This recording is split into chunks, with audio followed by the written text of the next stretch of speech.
Karolina is both a designer and she runs the Underpinnings Museum. If you haven't run across the Underpinnings Museum, it is the only lingerie history museum, and it is online. Is it not the only one? Technically, I think Victoria's Secret for a while tried to run. They don't count. They don't count. It's official. You said it. And there's also some random dude who collects like the weirdest bras who started up a bra museum online and kind of emailed me during the Kickstarter. Sounds suspect. I did this I'm first. pretty sure I know who you're talking about. It's on Blogspot, I think. Pretty sure that's a different kind of music. I don't trust it. He sounds a bit niche. No king shame. Right, so Underpinnings Museum. It is not a physical location you can visit, but it is entirely online, and part of the reason we did that was so that anyone could access it at any time. One of our big things is to have more information than the average museum might, images of everything. That includes garment interiors and the back. You go to a normal museum, you're kind of stuck with what they show you. There's also the fact that lingerie isn't always considered as serious a topic as other areas of fashion, which obviously for us isn't the case. Lingerie literally underpins the outer fashion. You've got great quotes like from Christian Dior in the 50s saying that without now I've forgotten the quote. Without foundations there would be no fashion, which is very, very true. And it's not just fashion. Underwear has influenced so many things socially, the way that history, it's so much more important than is ever given credit for. I don't know where I'm going with this speech, I'm not prepared at all. You were going to tell us about vintage pants. You had some vintage pants. I do have some vintage pants. Would people like to see some vintage pants? Yes! I'm going to get my suitcase. So just some vintage pants then. I'm not prepared. Let me get my suitcase. I will point out, our archive has like 700 garments in this, so this is just the stuff that was on top. And Catherine gave me some knee muffs today. Yeah, what's knee muffs? Knee muffs, which I can open for the first time for everyone to enjoy. So, if I remember right, these are from the 1920s. And why would you need knee muffs? Your knees are cold. But I was wondering if they were for activities where you needed to protect your knees, like 1950s roller disco. They're from the 20s. 1920s roller disco? I don't know. I mean, right now I'm just picturing pom-poms on people's knees. It might be a thing to do with the skirt speech and but the idea that you get whole.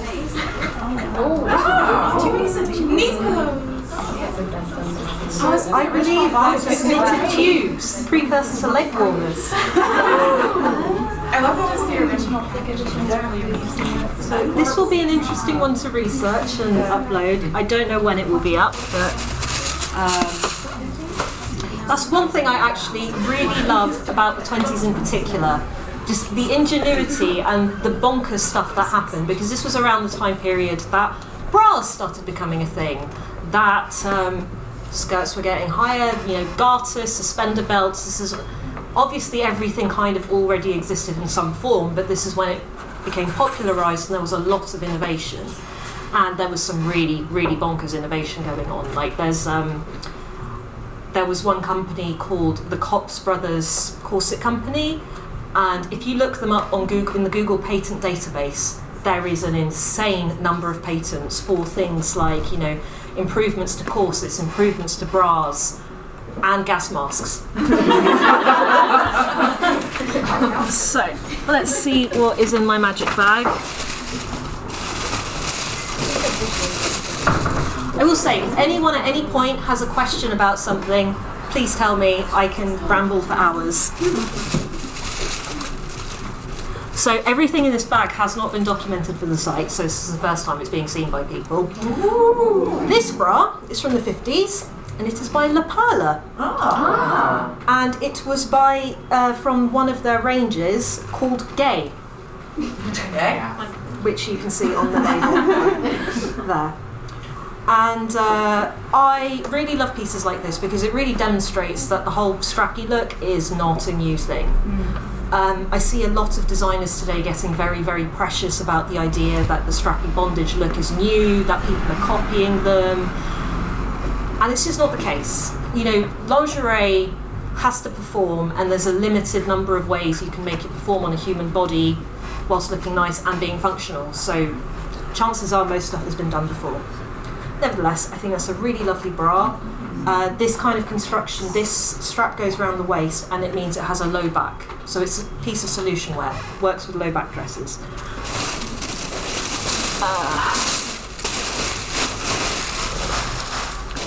What next? Oh, this piece is very rare. I was very excited when I found it. It's a mashup of basically my two favourite areas of 1930s bras. It's a Castoffs bra, and it was crocheted. Brilliant.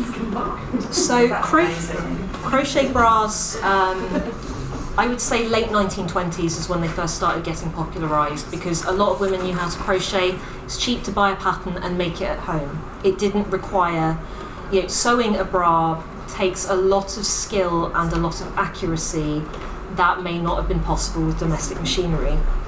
And the Castoffs bra as a shape, I don't know how many people here are familiar with the Castoffs. It's a very iconic shape, designed in the late 1920s by a woman called Rosalind Klin. And it kind of changed the underwear landscape, really. It was a very low back bra. It had triangle cups, so it had quite a natural shape rather than the flattened line of the 1920s. And it was patented. They successfully sued a lot of people for copying, but a lot of people copied with no consequences. And I still see these lines being done today. I can't show you very well without a mannequin, but the straps cross at the back and button under the bust. I've seen ASOS do it, and then I've seen modern designers claim ASOS copied them. Which is an interesting decision. Ooh, so here we have a corset from, I would say, around 1890s. And the reason I say 1890s is it's still got a slightly rounded abdomen, but it's a straight front busk, whereas the 1880s tended more towards the very rounded shape with the spoon busk. This piece is from France. It has some really lovely decorative and functional flossing. The flossing is the style of embroidery, and it's a nice, pretty effect, but it also helps to secure the bones in place. Now, if I remember correctly, yeah, this is made of baleen. It's a mix of baleen and steel, and baleen is the mouth plates from the baleen whale. It's not actually bone. People often say whale bone, but it's a misnomer. And it's very, very, very light. Like, this is not a heavy corset, whereas if you feel a lot of corsets today that are full of steel, it's like armour. And antique and vintage corsets are a complete world away. You know, if you look at very early corsets, there was almost no bones at all. It was all achieved through shaping with gussets at the bust and hip. And the main reason that corsets moved over to steel was because the whales were being hunted to near extinction, and they got very expensive. So yeah, I would say that 1890s was the period where you saw the biggest change to steel, and you saw a lot of companies advertising new types of bones that weren't steel. So you had places like Warner's who became renowned for using coralline boning. So this is a Mexican plant where they would bind the reeds together, and it was a very flexible but very lightweight bone. We had other companies who would use feather quills that were bound together. Did that cause them to get cheaper and then more accessible to clients? Yes, but not purely because of that. A large part of that was because of the automation of factories and the movement to production line production. Yeah. So I'd say the Industrial Revolution generally had a bigger part to play with that than necessarily the boning. Right. Next in the bag, I don't actually remember what I put in. This is a very interesting one. So, one myth I love is people going on about how corsets were used to, you know, limit women and all of this nonsense, and people really conveniently forget that all genders and all ages wore corsets, and for a very long time. But that kind of gets left out of discussions. This is a child's corset from the 1930s. It's boned in the back. It's not particularly structured, and it was more of a support garment. It was a supportive vest, essentially. I think it's a really pretty piece. I mean, I know people in my family who say that even in the 50s they were being made to wear this stuff as kids. I just find it really fascinating that this is always left out of the discussion when people get outraged about corsets. We do also have one male corset in the Underpinnings collection, and that's from the 1930s as well. But that, I think this is part of the problem, is the corset narrative tends to focus on women because that's overwhelmingly what survives, because they are the pretty pieces that people keep, whereas the more utilitarian things that men and children wore tended to be worn to shreds, or they were not valued enough to be kept. So it really skews our perception of what actually happened in history. There's this idea of survival bias. It's the same reason why you get people arguing people were a lot smaller then than now, dress sizes were so much smaller, when the reality is people have always been all shapes and sizes, but it's the small stuff that survives. Because a big size can be altered down and passed down, but you can't do that with a small size. Oh, this is a fun piece. These were very kindly donated to us. Showgirl knickers. Oh, wow. I would say these were from the 40s or the 50s. We have not researched these very well yet, but the maker was a Madame Berthet, who was a Russian immigrant who settled in New York and started up a company specialising in showgirl wear.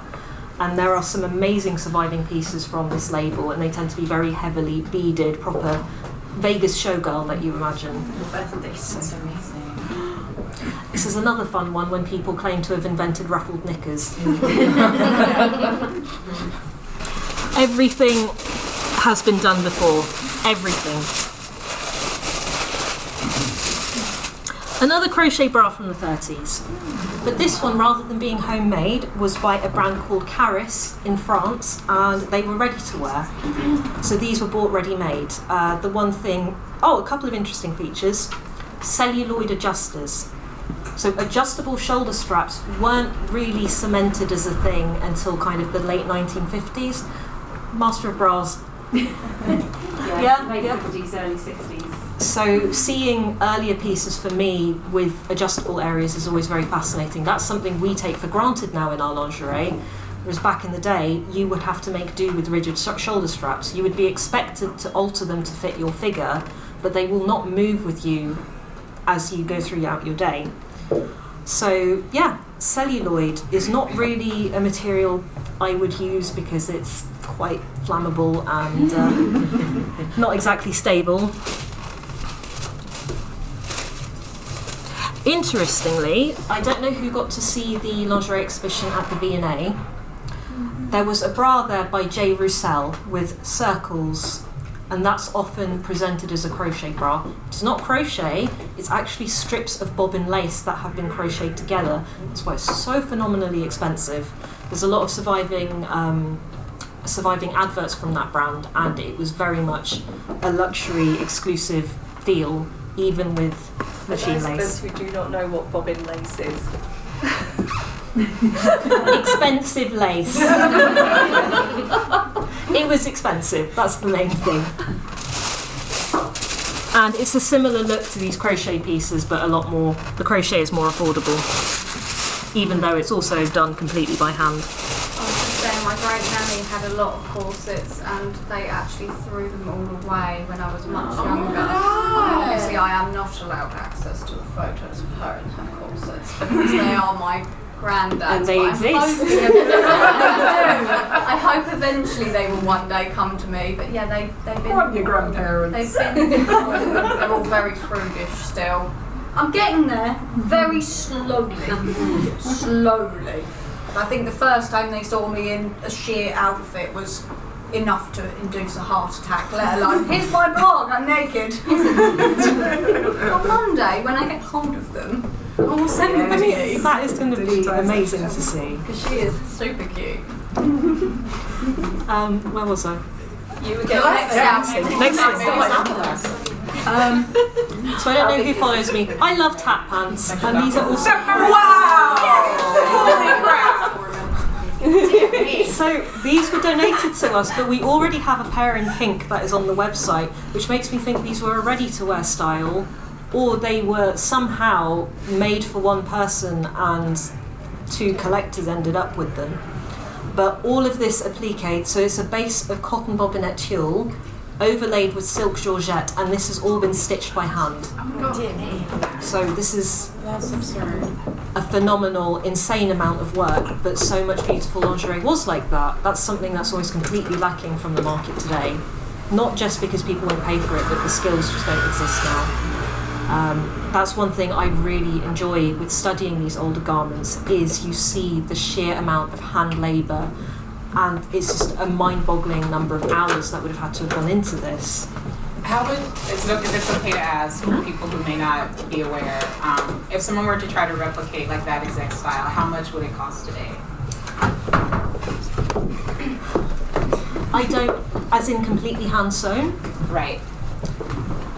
You would have to find, first of all, a maker who's capable of that, which is pretty difficult to find in the first place. You might find someone who would do it machine stitched, but if you're talking, I mean, even machine stitched, you'd probably easily be looking at, you know, maybe £1,000. If you're looking hand stitched, that can, I don't know, easily 5 times as much.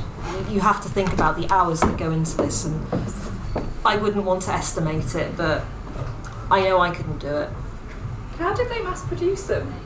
That's what I'm confused about. I don't think they were, so it must have been these two pairs were done, and we somehow randomly ended up with the different colours. They were coming home. Amazing.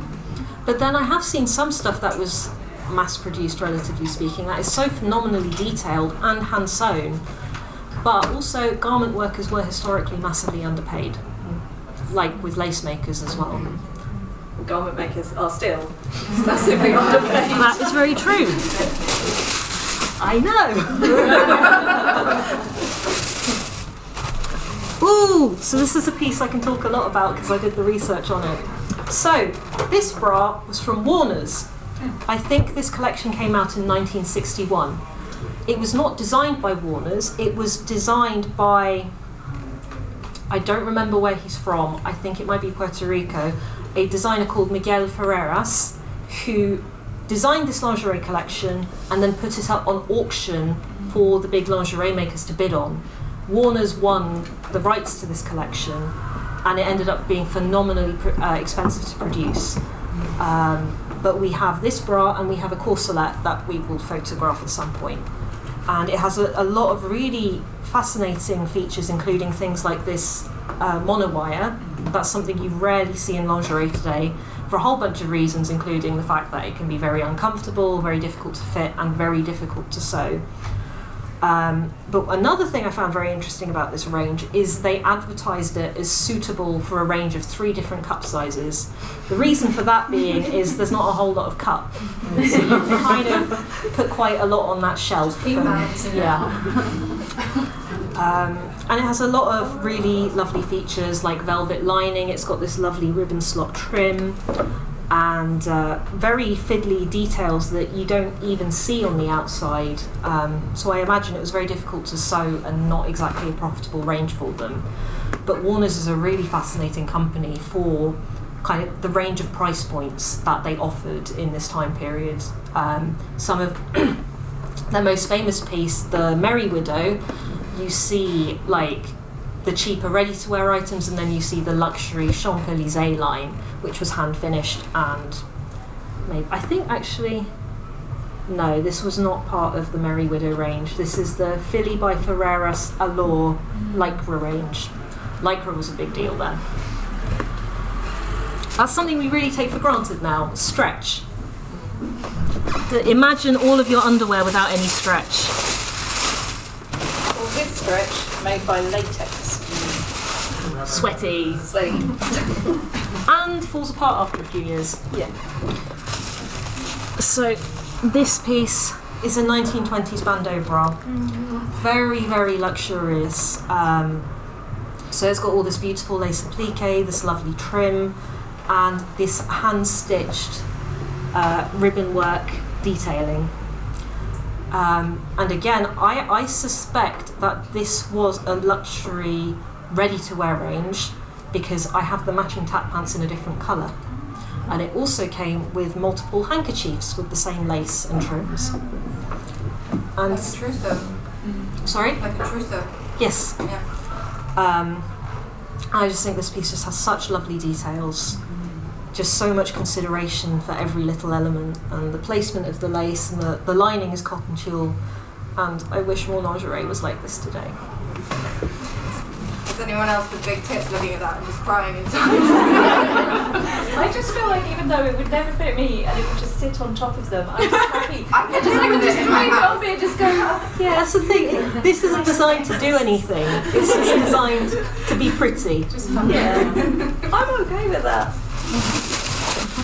And this is the last piece in my bag. This is the Castoffs Zoma suspender belt. So, I mentioned the Castoffs bra earlier. The brand name was Castoffs, but Castoffs bra became kind of a generic term for that particular shape. But Castoffs actually were quite innovative in a number of areas, including, for example, they did girdles that were completely free of boning, which in the 30s represented this whole new idea of freedom of movement and less restriction. And pieces like this, the Zoma suspender belt, which was explicitly advertised. Mine now. The Zoma range was explicitly advertised for sportswear. It was advertised for dancing and for tennis. So, 1930s activewear. But so modern. I know, and you also have to consider, imagine this in comparison to a fully boned corset or a girdle. So this was a big deal back then. I'm still really overwhelmed that I own this because I never thought I'd see one in the flesh. I only seen adverts. And yeah, this brand, I'm just kind of obsessed with it for a whole bunch of reasons. And the other day, I spent an entire day researching the designer's entire family history because a bunch of museums claimed she was a Polish woman, and she was not. And now I have proof. And that is all I've got in my bag. Yay!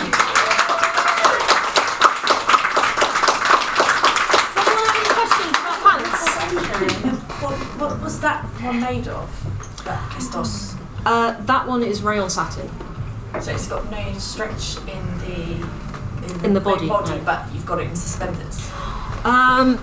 Yeah, because of the age now, the stretch is gone. But originally it would have had stretchy suspenders, but Yes. Yeah, and the straps on this were adjustable as well. I'm not sure if this piece is early 30s or late 30s, early 40s, but the earliest advert I have for this style is 1931. Because the lack of bones in girdles and suspender belts would have gone very well with the slinky 30s dresses. Absolutely. Anyone else? Okay, I'll put away my bag of old pants. I love that it was just like a spontaneous lingerie lecture. I actually do have a question because I feel like you will be able to answer this, and that's why I'm asking. When do you think that lingerie became more kind of accessible across class barriers? Like I feel like it's something that up into a point was only exquisite lingerie was only for the kind of aristocracy, and I feel like there was probably a point at which that's tipped really over. difficult to answer. What's your definition of exquisite? Because I feel I didn't expect it to come back on me. I feel like a lot of the stuff that, for example, the working class would have worn might well be exquisite by modern standards because of what we're used to with fast fashion manufacturing. Because back in the day, there were not the shortcuts and the industrial machinery and the synthetic fibres that we have now. So that's a really difficult question to answer. Do you think there was sort of a kind of an industry like homemaking, like nice lingerie for yourself? I think that's been a thing for well into the second half of the 20th century. I would say that a large part of the loss of homemaking is in line with how cheap ready-made clothing became. My mum was still making her own clothing in the 1970s. Yeah. My mom made her own maternity clothes. This was a comment I got. I had a lot of family who grew up in communist Poland, and they were telling me how on the what you could buy in the shops was terrible. There was awful selection, there was nothing there, the bras were hideous, but there was a lot of fabric. So everyone would either make their own or they would go to a tailor or a seamstress and get it made up. So I think there was a lot more kind of creativity there, and people had a lot more skills than they do now, and it was much more commonplace to make your own stuff. And actually a lot of the stuff, and I find it really interesting on a personal level as well, a lot of the stuff in our collection from like the 50s and 60s in areas like Poland and Russia and Ukraine, they are exquisite and innovative in ways you don't expect because they lack certain materials, they lack certain components. So there's some really interesting problem solving and ultimately just some really gorgeous garments that wouldn't have been made elsewhere.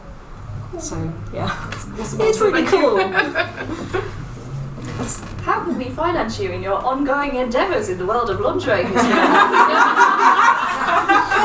Yay, money, right, yeah, it does take money to run and I am terrible at financing things. We have a Patreon and we accept donations via PayPal through our website, and every penny makes a difference and is really hugely appreciated. It helps cover the running costs, it helps us buy new things and fund future exhibitions because we do not earn money from this at all. And when I win the lottery. I mean, I am kind of, this is still like very wobbly territory, but we are possibly going to get a grant from the Norwegian cultural government place. They are also very, very conservative and not convinced about underwear, so we will see. If you'd like to talk about arts funding and culture funding from the UK, that's kind of my job, and I'd appreciate it, but I'm also not in the UK, which is what makes it a bit muddy. okay. But one of your people is. Maybe, yeah. You can fix the research. That would be much appreciated. If Thank you'd you. like to, I'd We'd be love to. very happy to give you some advice. Thank you. Anyone else? No?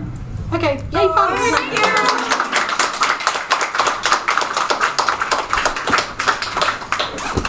You've all been so good. Everybody gets to stroke the Catherine Delish.